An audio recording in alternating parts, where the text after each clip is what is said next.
Hey fellow leaders in the Salvation Army, hope you're having a great day. I'm Pete and this is Di Hobbs. and we are the officers down here on the Bellarine Peninsula. You know, Di and I have been officers here for 10 and a half years, but we've been raised in the Salvation Army. Di's an officer's kid and I've been in the Army all my life in all different types of corps around Australia. And we have spent the last 10 and a half years sent by the training college here to start the Salvation Army from scratch. And that's us so far. So Emma sent us an email about a month ago with some questions. So we're just going to run through the questions. In particular, how we have been affected, not just us, but our ministry here on the Bellarine Peninsula by the global pandemic that has rocked everybody and affected all of our local church communities. So one of the questions was, what was our church like prior to COVID? As Pete said, we've planted the church down here, but after 10 years, as you could imagine, we are really interconnected within the community. A lot of our life is out in the community. We're not really as such based in a building. We do have a church building down here, which whoever knows us knows it as the ranch. A big greenhouse. Which is a big greenhouse, 3 stories on 4 and a bit acres, with a huge paddock, and it's great for all our youth to run around and hide in when they're here. But it might be easy just to kind of run through like a little bit like what a normal week would look like prior to COVID, and then we can go into what happened really and how our roles have changed, but not really. We just, tweaked a few things and moved things around a little bit. As officers, a lot of our work is also administration, so a lot of our work interspersed amongst all of this is administrative. We have a chaplaincy program which operates 4 days a week out of 2 primary schools here on the Bellarine Peninsula, St Leonard's Primary School and Clifton Springs Primary School. And we have a family therapist trained in family therapy and trauma who works alongside us with our chaplaincy. We have youth group on Friday nights, and we have the outreach van that goes out usually on a Friday night as well. We have Bible study Wednesday nights, brunch and junior soldiers on Sundays, kids church as well on Sundays. During the week we have obviously one-on-one mentoring, supervision, discipleship that we do with different people within the community. We also oversee 2 thrift shops. So we have 2 thrift shop managers. We've got 1 thrift shop in Ocean Grove and 1 on the Bellarine Highway in Moolap. We have a healing art program also that runs on Fridays. And we are very much about building relationships with people.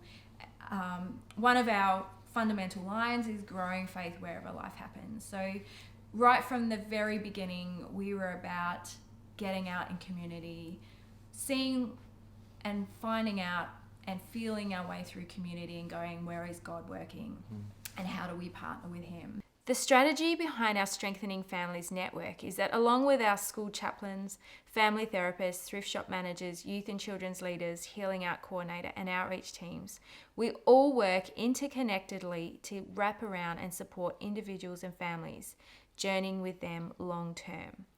We are all a safe and supportive net that wraps around. A lot of our relationships and the way that our whole corps has developed, actually this whole plant has developed, is actually just going into community, finding people of peace, staying with them. A lot along the same principles that are outlined in Luke 10. And then they partner with us and then come into relationship with Jesus. And that actually is a very organic, relational model of church. And that is actually foundation of everything that we do. Yeah, we try to live our lives in such a way that we immerse them in the reality of God, so they experience God, they see God, they can go, oh, what's going on? There's something special about this community.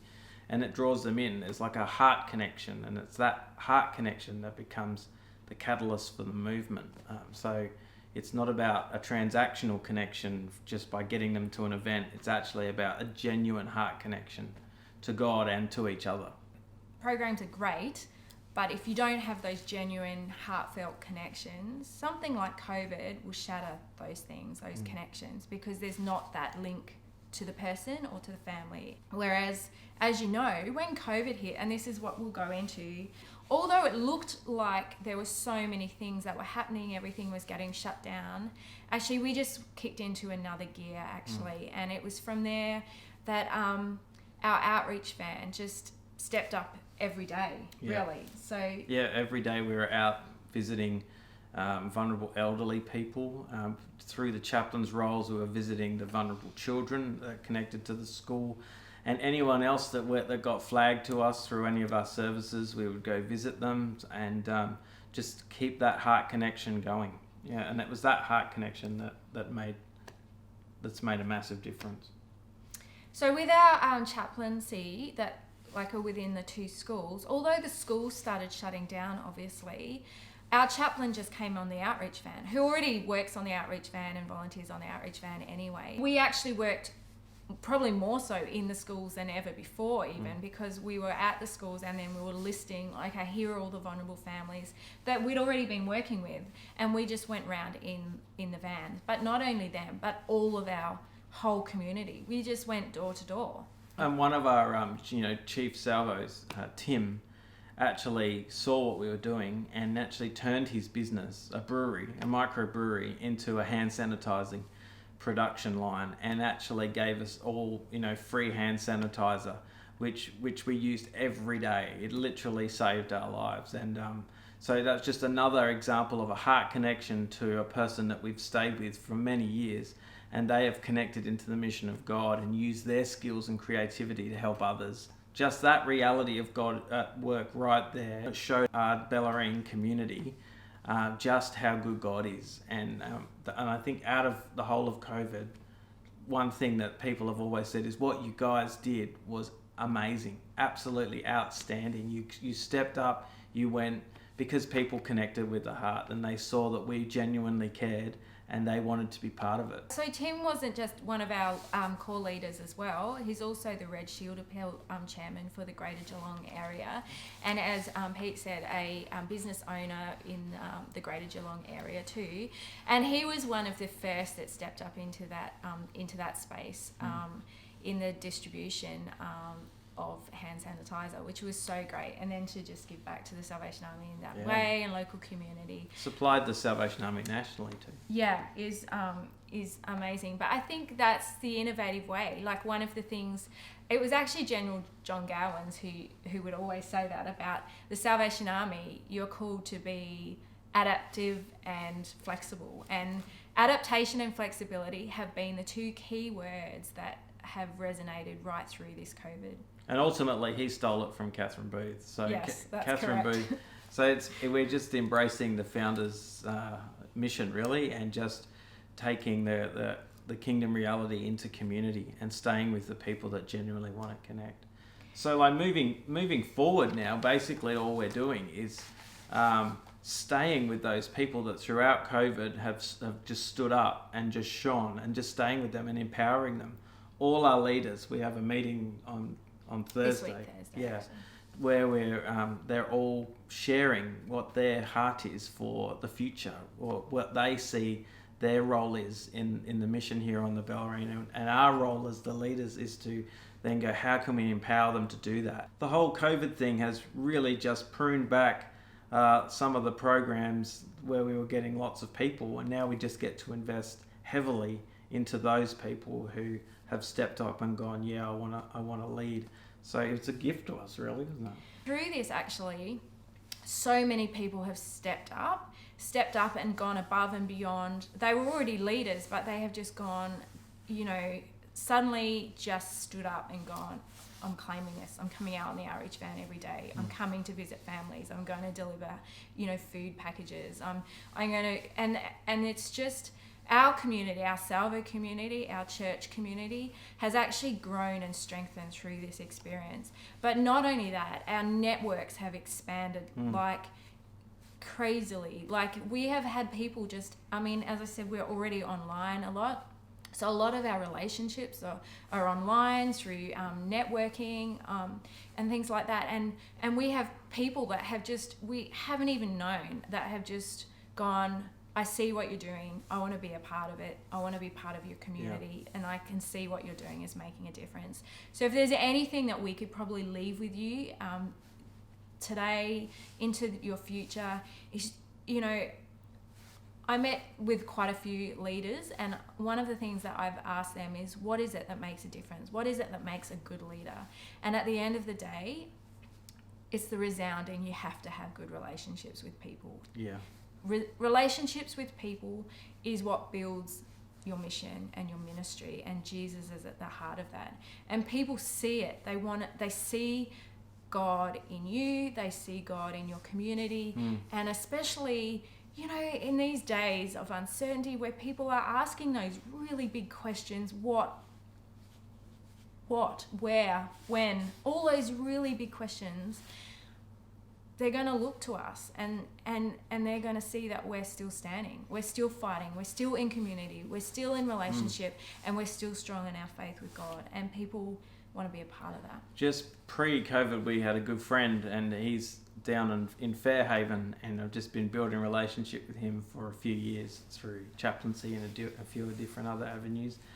And he just rang me about 3 or 4 weeks ago and just said, "Hey Pete, I just ring to tell you that this COVID period has been a great time of reflection for me." Like he said that he's been wrestling with anger issues and different things going on, and he said one thing that just kept coming back to him was the conversations that I had with him about, you know, you should take it all out on Jesus. You should just have it out with Jesus and nail all that pain to him. And he started doing that, and he was telling me, he rang to tell me that I'm actually following Jesus now, and I've met a few people down here too that actually wanting to follow Jesus, and they're teaching me about the Bible and things like that.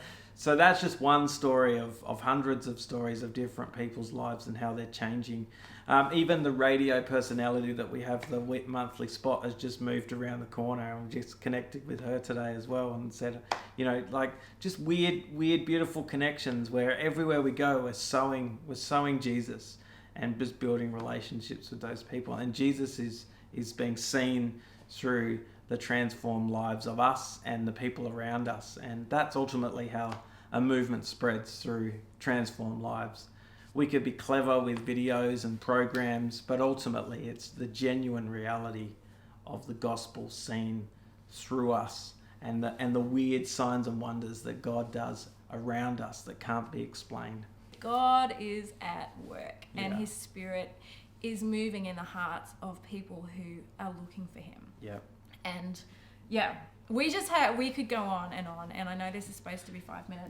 This is the Pete and Di 5 minutes, and you're surprised Di hasn't written around the edge of the. I have done. I've written my notes and stuff like that. So. But no, so for us, we just get creative. Encourage you to listen to Jesus and do what he says. And one thing that we haven't mentioned is that you haven't heard us talk about adherents and soldiers, and that's nothing really, because we don't actually use that language anymore. We actually just embrace every human being that we meet. We love them and empower them and send them on the mission. And it's to listen to God and do what he says. Yeah. What is it that God has created them to do? And within the context of community and these genuine relationships that form, comes accountability, comes trust, comes safe spaces, and that's where those people thrive, and that's where we thrive. So so for us, COVID has just really sharpened the pencil. It's sharpened the arrow, and it's shown us and proven to us that God's way of disciple making is actually the way that's best for living. It's actually the most effective way of having life to the full, because you're genuinely connecting with great people, and we're on this mission together. Yeah, because they too want to live out what God has placed in their hearts too, and part of that is just, our role is just to empower that. So what is it God's saying to you, and let's do it. So I reckon it must be time for some tea. So go and have a cup of tea. No, we have to do better than that at the end. No, we don't. Yes, we Bye. See ya.